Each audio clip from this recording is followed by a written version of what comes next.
ഒരു പരിചയവുമില്ലാത്ത 10 വയസ്സുള്ള കുഞ്ഞിന് സ്റ്റെം സെൽ ദാനം ചെയ്യാനായി ഒരു പ്രവാസി യുവാവ് നാട്ടിലേക്ക് പറന്നു.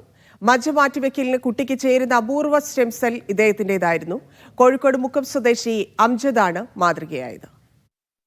തനിക്ക് ആരാണ് എന്ന് പോലും അറിയാത്ത ഒരു 10 വയസ്സുള്ള കുട്ടിയുടെ ജീവൻ നിലനിർത്താൻ യുഎയിൽ നിന്ന് വിമാനം കയറി കേരളത്തിൽ പോയി സ്റ്റെം സെൽസ് ഡൊണേറ്റ് ചെയ്ത ഒരു പ്രവാസി മലയാളി അംജിദാണ് ഇപ്പോൾ എൻ്റെ കൂടെയുള്ളത്. ഇത് വളരെ റെയറാണ്. 10 ലക്ഷത്തിൽ ഒരാൾക്ക് മാത്രമേ ഈ സ്റ്റെം സെൽസ് മാച്ച് ആവും.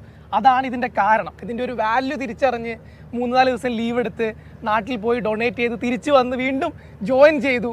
അപ്പോൾ എന്താണ് ഇതിൻ്റെ ഒരു കഥ, എങ്ങനെയാണ് ഇതിന് പോയത്? ഇത് ധാത്രി പറഞ്ഞിട്ടൊരു ടീമുണ്ട്. അവരാണ് ഇന്ത്യയിൽ മൊത്തം സ്റ്റെം സെല്ലിനെ കോർഡിനേറ്റ് ചെയ്യുന്നത്. അപ്പോൾ അവർക്കൊരു കേസ് വന്നത് ഒരു 10 വയസ്സായ കുട്ടിക്കാണ്. എന്നോട് എന്നെ വിളിച്ച് 2 മാസം മുമ്പാണ് വിളിച്ചത്. പക്ഷേ എനിക്ക് ആകെ എന്നോട് പറഞ്ഞത് 10 വയസ്സായ കുട്ടിക്ക് ഇങ്ങനെ നിങ്ങളുടെ മാച്ച് ആയിട്ടുണ്ട്. ആ മാച്ച് ചെയ്യാനുള്ള കാരണം എന്താ വെച്ചാൽ ഡിഗ്രി പഠിക്കുന്ന സമയത്ത് നമ്മൾ പാലിയേറ്റീവ് കെയർ ബ്ലഡ് ഡൊണേഷനൊക്കെ സമയത്ത് ആക്റ്റീവാണ്. അപ്പോൾ ആ സമയത്ത് ഒരു മലപ്പുറത്തുള്ള ഒരു 7 മാസം പ്രായ കുട്ടിക്ക് ഇതേ സെയിം കേസ് വന്നിരുന്നു. അപ്പോൾ നമ്മളെ കോളേജുകളും മൊത്തം എല്ലാ സ്ഥലത്തും ഈ ക്യാമ്പുകൾ നടത്തി. കാരണം ആരെങ്കിലും മാച്ച് ആവുണ്ടോ നോക്കി. അന്ന് ഞാൻ ജസ്റ്റ് സാമ്പിൾ കൊടുത്താണ് 2014. അന്ന് ഈ കുട്ടി ജനിച്ചിട്ട് പോലും ഇല്ല. ഈ കുട്ടിക്ക് ഇപ്പോൾ 10 വയസ്സാണ്. 11 വർഷം മുമ്പ് നമ്മൾ സാമ്പിൾ കൊടുത്താണ്. അപ്പം അന്ന് നമ്മളെ വേറെ സ്ഥലത്തു നിന്നൊരു ആളുടെ മാച്ച് ചെയ്യാൻ ആ കുട്ടിക്ക് കൊടുത്ത്. പിന്നെ അതിന് ശേഷം ഇപ്പം 2 മാസം മുമ്പാണ് എനിക്ക് കോൾ വന്നത്. വേറൊരു കുട്ടിക്ക് വേണ്ടിയിട്ട് നിങ്ങളുടെ മാച്ച് ചെയ്യേണ്ടതാണ്. കാരണം ഒരു വട്ടം ഡാറ്റ കൊടുത്താൽ അതുപോലെ കയ്യിലുണ്ടോ. അത് ശരിക്കും നമ്മളെ കവിളിലില്ലേ, കവിളിൽ നിന്നാണ് അതിൻ്റെ ഉമ്മീര് പോലെ ആ സാധനം നമ്മൾ ടെസ്റ്റ് ചെയ്യുക പോലെ. അപ്പം ആ മാച്ച് ആയി പറഞ്ഞപ്പോൾ ഞാൻ ഫസ്റ്റ് കേട്ടപ്പോൾ തന്നെ നമ്മൾ ഓക്കെ എന്ന് പറഞ്ഞു. കാരണം നമുക്ക് എന്താ വെച്ചാൽ ഈ കേസിൽ നമ്മൾ പാലിയേറ്റീവ് ബ്ലഡ് ഡൊണേഷനിലെ കുറേ കുട്ടികളും ഇതൊക്കെ നമുക്ക് അറിയാം. കാരണം ഇതിനോട് കിട്ടാൻ കാരണം ഒരു കുട്ടിൻ്റെ ജീവിതമാണല്ലോ, 10 വയസ്സ് തന്നെ ഓടിപ്പാഞ്ഞ് നടക്കുന്ന പ്രായമാണല്ലോ. അപ്പോൾ ഞാൻ അപ്പൻ ഓക്കെ പറഞ്ഞ് പിന്നെ ഓല അതിൻ്റെ പ്രൊസീജിയറൊക്കെ സ്റ്റാർട്ട് ചെയ്ത് അങ്ങനെ ഞാനൊരു 2 ആഴ്ച മുമ്പ് നാട്ടിൽ പോയിട്ട് ഫുൾ ബോഡി ചെക്കപ്പ് ഒരു 10-27 ടെസ്റ്റിൻ്റെ ശരീരം മൊത്തം ചെയ്ത്. കാരണം നമ്മളെ ബ്ലഡ് അത്രയും ഓക്കെയാണ്, നമ്മുടെ ശരീരം അത്രയും ഓക്കെ ആണെങ്കിൽ മാത്രമേ നമുക്ക് ആ കുട്ടിക്ക് കൊടുക്കാൻ പറ്റുള്ളൂ. ഒരു സ്റ്റെം സെൽ ഡൊണേഷന് വേണ്ടിയിട്ട് യുഎയിൽ നിന്ന് എന്തിനാണ് കേരളത്തിലേക്ക് പോകുന്നത് എന്ന് പലരും ചിലപ്പോൾ ചിന്തിക്കുന്നുണ്ടാവാം. ഇങ്ങനെ പോകുന്ന സമയത്ത് അല്ലെങ്കിൽ ഇങ്ങനെ ഒരു കോൾ വന്ന സമയത്തുള്ളൊരു ഫീൽ എന്തായിരുന്നു?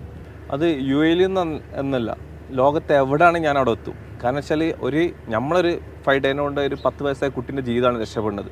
അത് നമുക്ക് ചെയ്യാൻ പറ്റും. ലോകത്ത് നമ്മൾ ജീവിക്കുന്ന കാലത്തോളം നമുക്ക് ചെയ്യാൻ പറ്റുന്ന ഏറ്റവും ബെസ്റ്റ് സാധനമാണ്. അപ്പോൾ ഞാൻ നേരെ അവിടേക്ക് എത്തി. അതിൽ ഏറ്റവും എന്താണെന്ന് വെച്ചാൽ ഞാൻ ഓരോ ഫോളോ അപ്പ് ചെയ്യുന്നുണ്ടായിരുന്നു. കാരണം ഫുൾ ടെസ്റ്റുകൾ ചെയ്തിട്ടുണ്ടായിരുന്നു. ടെസ്റ്റിൽ റെഡി ആവാത്ത ടെസ്റ്റുകൾ വീണ്ടും ചെയ്തിട്ട് ഒക്കെ ഫുള്ള് ഫിനിഷ് ആക്കി. കാരണം വെച്ചാൽ എൻ്റെ ശരീരത്തിൽ എന്തെങ്കിലും പ്രശ്നം ഉണ്ടെങ്കിൽ നാളെ ആ കുട്ടിക്കും ബാധിക്കും. അത് ഉണ്ടാവാൻ പാടില്ല. കാരണം ഞാൻ കൊടുത്തുകൊണ്ട് ആ ഫാമിലിക്ക് വേറൊരു ബുദ്ധിമുട്ടുണ്ടാകാൻ പാടില്ല. അപ്പോൾ അത് ഫുള്ള് ക്ലിയർ ആക്കിയതിന് ശേഷം മാത്രമാണ് ഞാൻ അങ്ങോട്ട് എത്തിയത്. ഈ ഒരു കുട്ടീനെ കുറിച്ച് അറിയാനോ ആ കുട്ടീനെ കാണാനുള്ള ഒരു ക്യൂരിയോസിറ്റിയും കാര്യങ്ങളൊക്കെ തോന്നില്ലേ? അവരെന്നെ വിളിച്ചപ്പോൾ അവരെന്നോട് ആകെ ഒരു കാര്യം പറഞ്ഞിട്ടുള്ളൂ, 10 വയസ്സായ കുട്ടി എന്ന് പറഞ്ഞിട്ടുള്ളൂ. കുട്ടിക്ക് വേണ്ടിയിട്ടാണ് കൊടുക്കുന്നത്. എനിക്കൊരു 9 വയസ്സായ ചെറിയ അനിയുണ്ട്, അയാൻ എന്ന് പറഞ്ഞിട്ട് അനിയുണ്ട്. എനിക്ക് ഫസ്റ്റ് മനസ്സ് വന്ന അവൻ്റെ മകനാണ്. പിന്നെ അതേപോലെ ഇങ്ങനെ ബാധിച്ചിട്ട് ഞാൻ പാലിയേറ്റീവ് കെയർ ബ്ലഡ് ഡൊണേഷൻ കേരളത്തിൻ്റെ പ്രസിഡന്റ് അങ്ങനെ ഉണ്ടായിരുന്നു. അപ്പോൾ നമുക്ക് ഒരുപാട് ആൾക്കാരെ ആദ്യം കോൺടാക്ട് ഉണ്ട്. അത് ക്യാൻസർ മാത്രമല്ല പല അസുഖങ്ങളും ബാധിച്ച കുറേ കുട്ടികൾ എനിക്ക് ആദ്യം അറിയാം. നമ്മൾ ചാറ്റിങ് ഇതൊക്കെ ഉള്ള ഉണ്ട്, നമ്മളോട് ചെയ്യാൻ പറ്റുന്നൊക്കെ അവരോട് ചെയ്യുന്നുണ്ട്. പക്ഷേ ഫസ്റ്റിൻ്റെ മൈൻഡിൽ അവരൊക്കെയാണ് ഓർമ്മ വന്നത്. അവരുടെ മുഖങ്ങളൊക്കെ മനസ്സ് വന്നപ്പോൾ എനിക്ക് വേറെ ഒന്നും പറയാനില്ല. അപ്പോൾ ഏറ്റവും വലിയ പ്രാർത്ഥന എന്താ വെച്ചാൽ എൻ്റെ ആ സ്റ്റെംസിൽ ആ കുട്ടിക്ക് ഉപകാരപ്പെടട്ടെ എന്നുള്ളത്. ഫസ്റ്റ് അത് മാത്രമേ ഉള്ളൂ. ചിലപ്പോൾ കാണാൻ പറ്റണം എൻ്റെ ആഗ്രഹം, കുട്ടി ആരോഗ്യമായി ഇരിക്കട്ടെ. പക്ഷേ കാണുമ്പോൾ ഉള്ളത് എനിക്ക് പോലും പറയാൻ പറ്റില്ല. കാരണം ഞാൻ ഇതുവരെ കാണാത്ത ഒരാളാണ്. ഏത് ചിലപ്പോൾ മലയാളം ചിലപ്പോൾ തിരിയണമെന്നില്ല, ചിലപ്പോൾ എനിക്ക് അറിയാത്ത ഭാഷക്കാരനായിരിക്കും. ലോകത്തിന്റെ ഏത് ഭാഗത്തുള്ള ആളാവാൻ ചാൻസ് ഉണ്ട്. മറ്റൊരാളുടെ ജീവൻ നിലനിർത്താൻ ഏതെങ്കിലും രീതിയിൽ നമുക്ക് കഴിയുമെങ്കിൽ അത് ചെയ്യുക എന്നുള്ളത് തന്നെയാണ്. ക്യാമറമാൻ യാസിർ അറഫാത്തിനൊപ്പം അക്ഷയ് പേരാവൂർ, മീഡിയ 1, അജ്മാൻ.